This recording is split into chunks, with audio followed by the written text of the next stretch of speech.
కురుక్షేత్ర 10వ రోజు.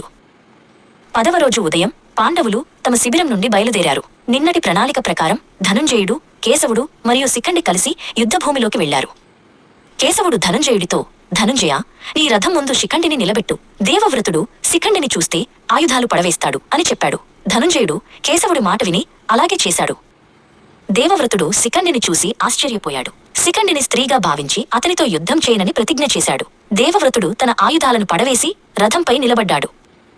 ధనుంజయుడు తన గురువు దేవవ్రతుడిపై బాణాలు వేయడానికి సిద్ధమయ్యాడు. అతని మనసులో బాధ ఉన్నా కేశవుడి మాట ప్రకారం యుద్ధం చేశాడు.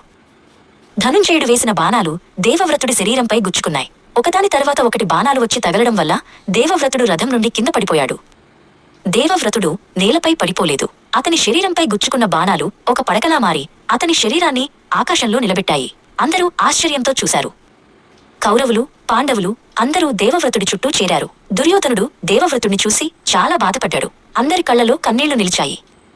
దేవవ్రతుడు ధనుంజయుడిని పిలిచి, ధనుంజయ, నా తల కింద ఒక దిండు కావాలి అని అడిగాడు. ధనుంజయుడు వెంటనే 3 బాణాలను తీసుకుని వాటిని దేవవ్రతుడి తల కింద దిండులా పెట్టాడు.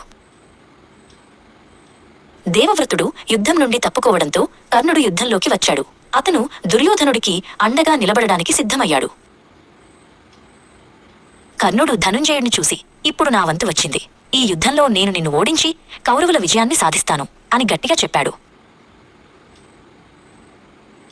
కర్ణుడు, ధనుంజయుడు ఎదురెదురుగా నిలబడ్డారు. వారిద్దరి మధ్య భయంకరమైన యుద్ధం మొదలైంది. ఒకరిపై ఒకరు శక్తివంతమైన బాణాలను ప్రయోగించుకున్నారు.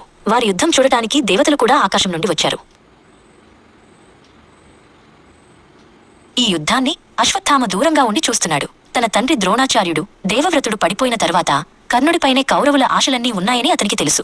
కర్ణుడి ధైర్యం అతనికి నచ్చినా ధనుంజయుడి యుద్ధ నైపుణ్యం చూసి ఆశ్చర్యపోయాడు. అశ్వత్థామ మనసులో ఈ యుద్ధం ఎందుకు జరుగుతోంది, ఎందరో వీరులు తమ ప్రాణాలను కోల్పోతున్నారు అని ఆలోచించాడు. అతను ధనుంజయుడిని తన గురువు సోదరుడిగా భావించాడు. కానీ దుర్యోధనుడికిచ్చిన మాట ప్రకారం కౌరవుల పక్షాన పోరాడుతున్నాడు. అతని మనసులో ఒక రకమైన సంఘర్షణ జరుగుతోంది. 10వ రోజు యుద్ధం ముగిసింది. దేవవ్రతుడు బాణాల పడకపై విశ్రాంతి తీసుకుంటున్నాడు. కర్ణుడు, ధనుంజయుడు తమ పోరాటాన్ని రేపటికి వాయిదా వేశారు. యుద్ధం ఇంకా ముగియలేదు. కానీ 10వ రోజు మాత్రం ఒక విషాదంతో ముగిసింది. తర్వాయి భాగం కోసం N6 క్రియేటివ్ వరల్డ్ని సబ్స్క్రైబ్ చేయండి. Thank you for watching N6 creative world. Thank you.